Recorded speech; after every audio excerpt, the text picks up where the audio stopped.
আসসালামু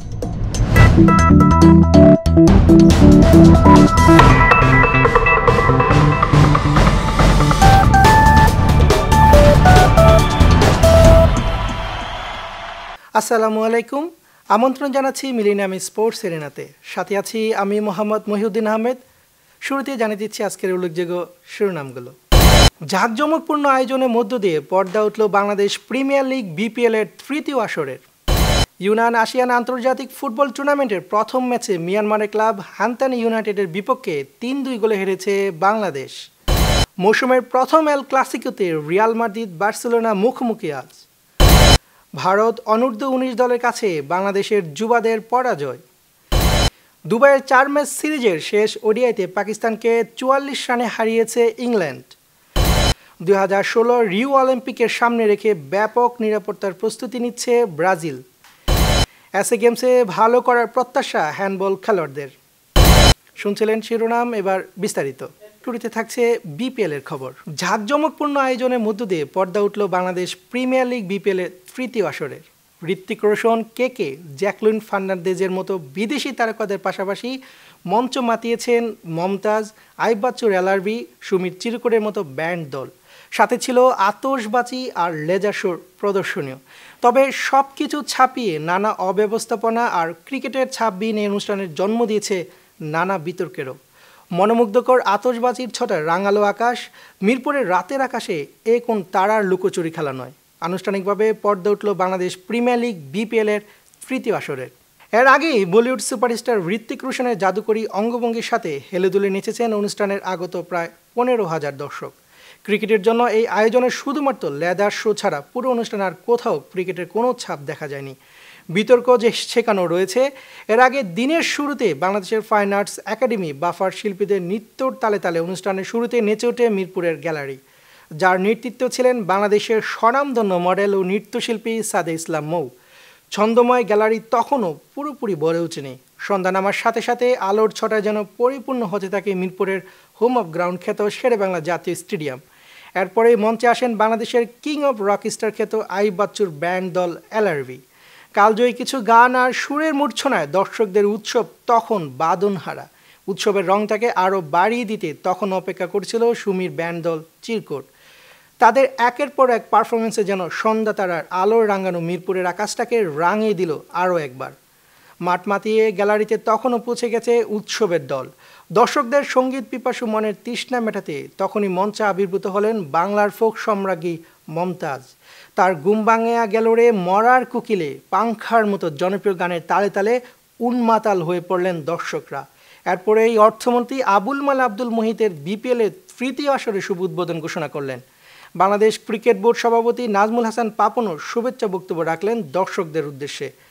মাঝে কিছুটা সময়ের জন্য মঞ্চে দেখা গেল ৬ দলের ৬ জন ক্রিকেটারকেও। ঠিক পরপরই মঞ্চে কাঁপাতে হাজির হলেন ভারতীয় শিল্পী কেকে। একের পর এক জনপ্রিয় গানে মুগ্ধ করেছেন দর্শকদের। আয়োজকদের মতে এতেই যেন পূর্ণতা পেল এবারে বিপিএলের উদ্বোধন অনুষ্ঠান।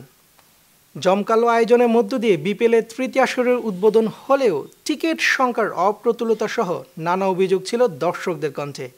ভিআইপি টিকিট কাটলেও ঢুকতে দেওয়া হয়নি অনেককেই, ছিল এমন অভিযোগও। বিপিএলের মতো আসরে ক্রিকেটের পরিবেশনা না থাকায় কিছুটা হতাশ দর্শকরা। আগের ২ আসরে পাপ মোচন হলো এবার। এমন নানা প্রতিশ্রুতি গল্প শুনে যে তৃতীয় আসর দরজায় করা নাড়ছে, তার উদ্বোধনী অনুষ্ঠানের টিকিট সংখ্যা নিয়ে দর্শকদের অনুযোগের শেষ ছিল না। প্রায় ২৫,০০০ ধারণ ক্ষমতা সম্পন্ন মিরপুর স্টেডিয়ামে জমকালো অনুষ্ঠানে সাধারণ দর্শকদের কাছে বিক্রির জন্য ছাড়া হয় মাত্র ৩ থেকে ৪,০০০ টিকিট। আর নিয়মিত অতিথি কালোবাজারিদের কল্যাণে টিকিটের চড়া দাম তো ছিলই। সন্ধ্যা ৭টার দিকে হঠাৎই বন্ধ করে দেওয়া হয় স্টেডিয়ামের সবগুলো গেট। তবে এ ব্যাপারে আইনশৃঙ্খলা বাহিনীর মুখে কুলো পেটে থাকলেও বিভিন্ন সূত্রে জানা গেল বিসিবির নির্দেশে হয়েছে এমনটা। দিন শেষে অনুষ্ঠান উপভোগের তৃপ্তি ম্লান হলো দুটি প্রশ্নে। এক, অনুষ্ঠানের দেশীয় ঐতিহ্যের ছোঁয়া কতটুকু ছিল?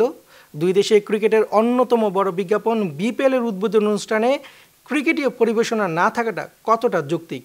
উদ্বোধনী অনুষ্ঠানে হলো একরকম, এবার মাঠে গড়াবার অপেক্ষা বিতর্কিত জর্জরিত বাংলাদেশ প্রিমিয়ার লিগ।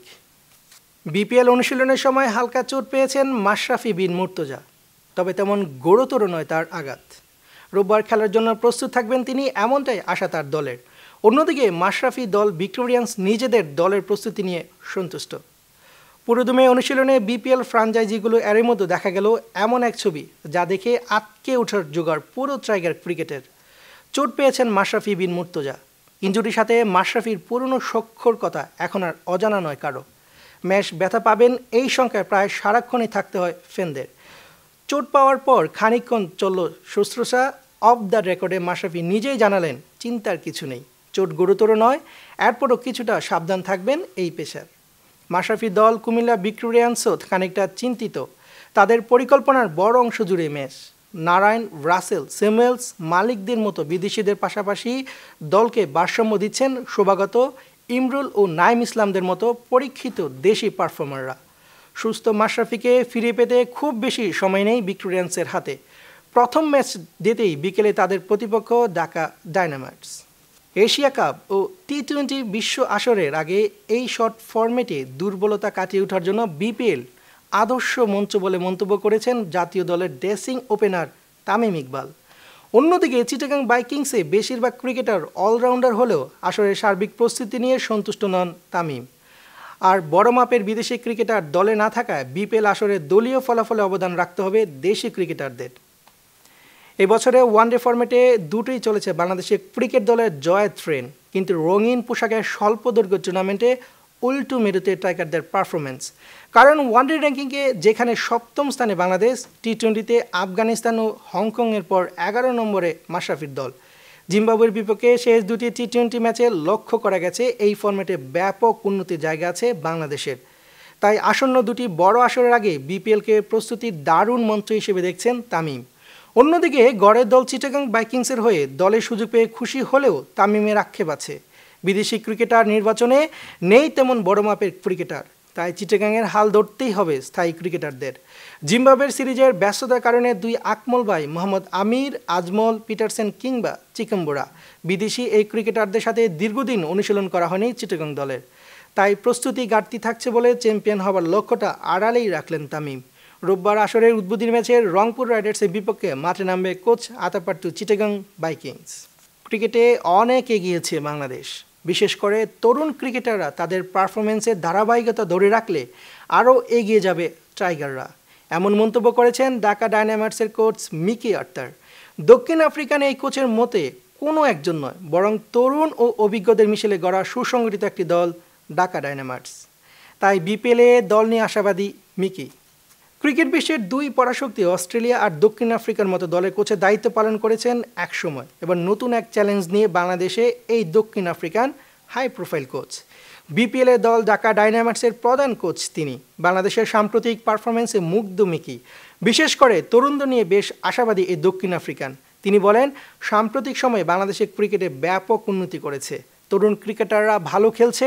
এছাড়া বাংলাদেশের ক্রিকেটাররা ইতিমধ্যেই প্রমাণ করেছে যে গড়ের মাটিতে তারা অপ্রতিরোধ্য এক দল। ক্রিকেটের ছোট ফরম্যাটে এখনও স্বচ্ছন্দ নয় দেশের ক্রিকেটাররা। মিকির মত টি-20তে আরও উন্নতি করতে হলে বিপিএল হতে পারে বড় প্ল্যাটফর্ম। মিকি বলেন, বিপিএল খেললে অভিজ্ঞদের পাশাপাশি তরুণ ক্রিকেটাররা আন্তর্জাতিক ক্রিকেটের একটা পরিবেশ পাবে, কারণ এখানে বিদেশি অনেক নামী খেলোয়াড়রা সাথে তারা খেলবে। এতেই তাদের আত্মবিশ্বাস বাড়বে আর দ্রুতই এই ফরম্যাটের সাথে খাপ খাওয়াতে পারবে। নিজ দল ঢাকা ডায়নামাইটস নিয়ে বেশ উচ্চবিলাসী এই হাই প্রোফাইল কোচ। মুস্তাফিজ, নাসিরের পাশাপাশি বিদেশি কিছু টি-20 স্পেশালিস্ট থাকায় টুর্নামেন্টে বহুদূর যেতে চান। রোববার কুমিল্লার বিপক্ষে ম্যাচ দিয়ে বিপিএলে মিশন শুরু করবে ঢাকা ডায়নামাইটস। এবারে ফুটবলের খবর।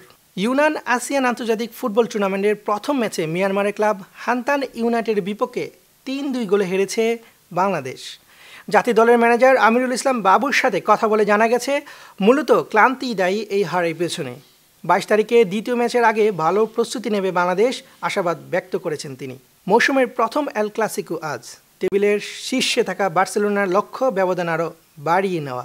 অন্যদিকে রিয়াল চাইবে চিরপ্রতিদ্বন্দ্বীকে হারিয়ে তালিকার 1 নম্বরে উঠতে। বার্সেলোনায় মেসি ফিরছেন এই মেগা ম্যাচে, আর রিয়াল ফিরে পাচ্ছে হামেস, বেনজেমা আর মডরিচকে। ক্লাব ফুটবলের সবচেয়ে বড় দ্বন্দ্ব, স্বাভাবিকভাবেই একে ঘিরে থাকে অনেক হিসেব নিকেশ, পরিসংখ্যান, রেকর্ড সব কিছুকেই ছাপিয়ে এল ক্লাসিকোর স্পটলাইট মাঠের 22 জনে। বিশ্বসেরা 10 ফুটবলারের প্রায় সবাই খেলেন এই দুই দলে। Suarez, Neymar, Iniesta, James, Bale, Modric ও বেনজেমা চোখ জলসানো এত তারার আলো এড়ানোর উপায় নেই। তারপরে স্প্যানিশ ফুটবলের শ্রেষ্ঠত্বের লড়াইয়ে এরা সবাই পার্শ্ব চরিত্র। 90 মিনিটের জন্য ফুটবল মহাবিশ্বের কেন্দ্রে থাকবেন শুধু দুইজন, বরাবরের মতো সেই দুই মহানক্ষত্র লিওনেল মেসি ও Cristiano Ronaldo.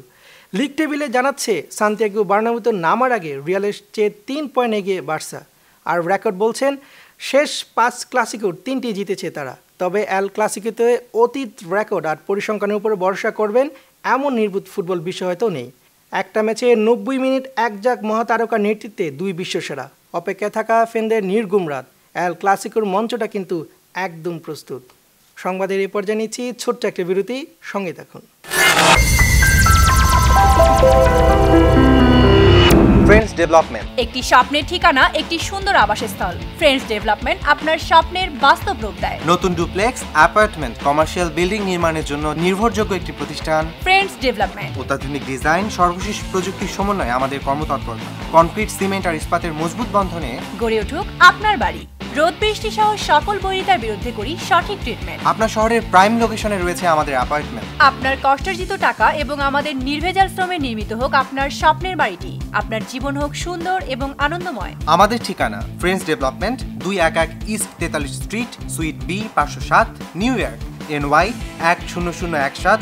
Phone 718-893020। Email friendsdevelopment@optimum.net। Nishad Trading একটি আন্তর্জাতিক মানের গার্মেন্টস প্রোডাক্ট আমদানি ও রপ্তানিকারক প্রতিষ্ঠান। ইউরোপ, এশিয়া ও আমেরিকা সহ বিশ্বের নানা স্থানে বাইং, মার্চেন্টাইজিং এবং ম্যানুফ্যাকচারিং করে থাকে। সর্বাধুনিক প্রযুক্তিতে তৈরি বিভিন্ন ডিজাইনের পোশাক বাজারজাতকরণ এবং বিপণন এই প্রতিষ্ঠানের লক্ষ্য। প্রতিষ্ঠানের বৈশিষ্ট্য: উন্নতমান নিশ্চিতকরণ, টেকসই পণ্যের নিশ্চয়তা, নির্ধারিত সময়ে পণ্য সরবরাহ, লেনদেনের স্বচ্ছতা ও বিশ্বস্ততা। যোগাযোগের ঠিকানা USA corporate office, 1747 third street sweet 215, Jackson height, new York, NY 11372। Bangladesh corporate office, বাড়ি নং 145, সপ্তম তলা, রোড নম্বর 12, ব্লক জি, দক্ষিণ বনশ্রী, খিলগাঁও, ঢাকা 1219। বিরতির পর আবারও আমন্ত্রণ সবাইকে মিলেনিয়াম স্পোর্টস এরিনাতে। এবারে আবারও ক্রিকেটের খবর। জিম্বাবুয়ের বিপক্ষে সিরিজ জয়ের ধারাবাহিকতা ত্রিদেশীয় সিরিজে ধরে রাখতে পারল না বাংলাদেশের অনূর্ধ্ব 19 দল। সিরিজের প্রথম ম্যাচে ভারত অনূর্ধ্ব 19 দলের কাছে 82 রানে হেরেছে বাংলার যুবারা। টস জিতে এদিন শুরুতে ব্যাট করে 158 রান গড়ে স্বাগতিকরা। জবাবে 28 ওভার বাকি থাকতেই মাত্র 76 রানে গুটিয়ে যায় বাংলাদেশ। যাদবপুর বিশ্ববিদ্যালয় ক্যাম্পাসের মাঠে টস জিতে ব্যাট করতে নেমে দলীয় 62 রানে টপ অর্ডারে 4 ব্যাটসম্যানকে হারিয়ে বিপাকে পড়ে ভারত। তবে এক পাশ আগলে রেখে ব্যাট করে যান ওপেনার ওয়াশিংটন। ব্যক্তিগত 24 রান তুলে সচল রাখেন স্বাগতিকদের রানের চাকা। এরপর দলীয় 62 রানে সুন্দর সাজগড়ে ফেরার পর আলমোল প্রেত্রের 28, দিসানের 34 ও আবেশ খানের 25 রানে ভর করে 158 রান করে ভারত অনূর্ধ্ব 19 দল। জবাবে ব্যাট করতে নেমে ভারতীয় বোলারদের দাপটে একে একে উইকেট হারাতে থাকে সফররতরা। শফিউলের 26 ও সাইদের 13 রান ছাড়া আর কেউই 10-এর কোটা পার করতে পারেননি। ফলে 22 ওভার খেলে মাত্র 76 রানে গুটিয়ে যায় বাংলাদেশ। দুবাইয়ের 4 ম্যাচ সিরিজের শেষ ওডিআইতে পাকিস্তানকে 44 রানে হারিয়েছে ইংল্যান্ড। 3-1 ব্যবধানে সিরিজ জিতেছে সফরকারী দল। 356 রানের টার্গেটে 271 রান করে পাকিস্তান। টস জিতে ব্যাট করতে নেমে দ্রুত গতিতে শুরু করে ইংল্যান্ড। জ্যাসন রয় ও জস বাটলারের সেঞ্চুরিতে বড় সংগ্রহ পায় সফরকারী দল। 102 রান করেন জ্যাসন রয় আর 46 বলে সেঞ্চুরি করেন বাটলার। ইংল্যান্ডের পক্ষে যা দ্রুততম সেঞ্চুরি। বাটলার অপরাজিত থাকেন 116 রানে। জবাবে বাবর আজম ও শোয়েব মালিকের 50-তে জয়ের আশা জাগে। তবে নিয়মিত বিরতিতে উইকেট হারানোয় 9 ওভার 2 বল আগেই অল আউট হয় পাকিস্তান। মঈন আলী ও আদিল রশিদ নেন 3টি করে উইকেট। 2016 রিও অলিম্পিককে সামনে রেখে ব্যাপক নিরাপত্তার প্রস্তুতি নিচ্ছে ব্রাজিল পুলিশ। প্যারিসের সন্ত্রাসী হামলার পর এ ধরনের সহিংস ঘটনার পুনরাবৃত্তি যেন না ঘটে সেই উদ্দেশ্যে আইনশৃঙ্খলা বাহিনীকে নিয়ে মহড়া দিচ্ছে আয়োজক দেশ। ক্রীড়া জগতের সবচেয়ে বড় আয়োজক অলিম্পিক গেমসের পরবর্তী আসর বসবে ব্রাজিলের রিও ডি জেনেরোতে। তবে সম্প্রতি প্যারিসে ঘটে যাওয়া সন্ত্রাসী হামলার ঘটনায় নিরাপত্তা ইস্যু নিয়ে নতুন করে ভাবতে হচ্ছে আয়োজকদের। আসরে অংশ নেওয়া অ্যাথলেট ও পর্যটকদের পাশাপাশি ভেন্যুগুলোর নিরাপত্তার জোরদার করতে এরই মধ্যে বাড়তি নিরাপত্তার পরিকল্পনা শুরু করে দিয়েছে আয়োজক কমিটি। রিও ডি জেনেরোর নিরাপত্তা বিষয়ক সচিব গণমাধ্যমকে আশ্বস্ত করে জানান, নাশকতা সহ যে কোনো ধরনের অপ্রীতিকর ঘটনা ঠেকাতে প্রস্তুত আছে নিরাপত্তা কর্মীরা। নিষেধাজ্ঞা থাকায় বিশ্ব ইনডোর অ্যাথলেটিক্স চ্যাম্পিয়নশিপে অংশ নিতে পারছে না রাশিয়া। 2016 সালে 17 মার্চ যুক্তরাষ্ট্রের ওরিগন রাজ্যের পোর্টল্যান্ডে বসবে বিশ্ব ইনডোর অ্যাথলেটিক্স চ্যাম্পিয়নশিপের 16তম আসর। এর আগে বিশ্ব অ্যান্টি ডোপিং এজেন্সি ওয়াডার রাশিয়ার অ্যান্টি ডোপিং এজেন্সিকে নিষিদ্ধ করে। নিষিদ্ধের বিপক্ষে রিভিউ করে রাশিয়ান ডোপিং সংস্থা। তবে অ্যান্টি ডোপিং নিষেধাজ্ঞার আপিলের রায় মার্চের আগে শেষ হচ্ছে না। ফলে নিষেধাজ্ঞা বহাল থাকায় 2016 বিশ্ব ইনডোর অ্যাথলেটিক্স চ্যাম্পিয়নশিপে অংশ নেওয়া হচ্ছে না রাশিয়ার অ্যাথলেটদের। আসন্ন এসএ গেমসে বাংলাদেশে ভালো করবে এমনটাই আশা প্রকাশ করেছে জাতীয় হ্যান্ডবল দলের খেলোয়াড়রা। পাশাপাশি এবারের আসরে বাংলাদেশ গতবারের সাফল্যকেও ছাড়িয়ে যাবে বলে মনে করেন তারা। এদিকে প্রস্তুতি ভালো হলেও এসএ গেমসের আগে আন্তর্জাতিক ম্যাচ খেলার সুযোগ না পাওয়াকে প্রস্তুতির ঘাটতি হিসেবে দেখছেন দলীয় কোচ।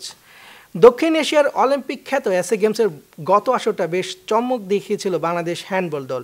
ভাগাভাগার প্রতিপক্ষকে ঘায়েল করে বাগিয়ে নিয়েছিল ব্রোঞ্জ পদক। যদিও এসএ গেমসের ফাইনালে খেলাটা এখনও স্বপ্ন হয়ে আছে বাংলাদেশের হ্যান্ডবল দলের কাছে। কয়েকবার গেমসের তারিখ পরিবর্তন হয়ে এবারের আসরটি অনুষ্ঠিত হতে যাচ্ছে আসছে বছরের ফেব্রুয়ারিতে। তাতে অবশ্য লাভবান হয়েছেন খেলোয়াড়রাই, কেননা গেমস পিছিয়ে যাওয়ায় খেলোয়াড়দের জন্য বেড়েছে নিজেদের প্রস্তুত করার সময়। এর সাথে বাংলাদেশ অলিম্পিক অ্যাসোসিয়েশনের পক্ষ থেকে বাড়তি সুবিধা পাওয়া এবারে গেমসে ভালো করার স্বপ্ন দেখছেন খেলোয়াড়রা। এসএ গেমসের জন্য হ্যান্ডবল দলের ক্যাম্পে শুরুতে খেলোয়াড়রা ছিল 44 জন, এখন এই সংখ্যাটা 17-র গড়ে, যেটিকে গেমসে ভালো করার পেছনে প্রতিবন্ধকতা হিসেবে দেখছেন দলীয় কোচ মুজাম্মেল হোসেন। পাশাপাশি গেমসের আগে আন্তর্জাতিক ম্যাচ খেলতে না পারাটাও ভোগাতে পারে বলে শঙ্কা প্রকাশ করেছেন তিনি। আগামী 6 ফেব্রুয়ারি ভারতের শিলিং ও গুয়াহাটিতে শুরু হবে দ্বাদশ দক্ষিণ এশিয়ান গেমস, চলবে একই মাসের 16 তারিখ পর্যন্ত। এই ছিল আজকের স্পোর্টস এরিনাতে। স্পোর্টস এরিনা শেষ করার পূর্বে শিরোনামগুলো আরও একবার। জাঁকজমকপূর্ণ আয়োজনের মধ্য দিয়ে পর্দা উঠল বাংলাদেশ প্রিমিয়ার লিগ বিপিএলের তৃতীয় আসরের। ইউনান আসিয়ান আন্তর্জাতিক ফুটবল টুর্নামেন্টের প্রথম ম্যাচে মিয়ানমারের ক্লাব হান্তান ইউনাইটেডের বিপক্ষে 3-2 গোলে হেরেছে বাংলাদেশ। মৌসুমের প্রথম এল ক্লাসিকোতে রিয়াল মাদ্রিদ বার্সেলোনা মুখোমুখি আজ। ভারত অনূর্ধ্ব 19 দলের কাছে বাংলাদেশের যুবাদের পরাজয়। দুবাইয়ের 4 ম্যাচ সিরিজের শেষ ওডিআইতে পাকিস্তানকে 44 রানে হারিয়েছে ইংল্যান্ড। 2016 রিও অলিম্পিকের সামনে রেখে ব্যাপক নিরাপত্তার প্রস্তুতি নিচ্ছে ব্রাজিল। এসএ গেমসে ভালো করার প্রত্যাশা হ্যান্ডবল খেলোয়াড়দের। মিলেনিয়াম টিভির সবশেষ নিউজ পেতে লগ ইন করুন www.millenniumtv.net। সবসময় খেলার সাথে থাকুন, সুন্দর ও সুস্থ রাখুন আপনার দেহ ও মনকে। আল্লাহ হাফেজ।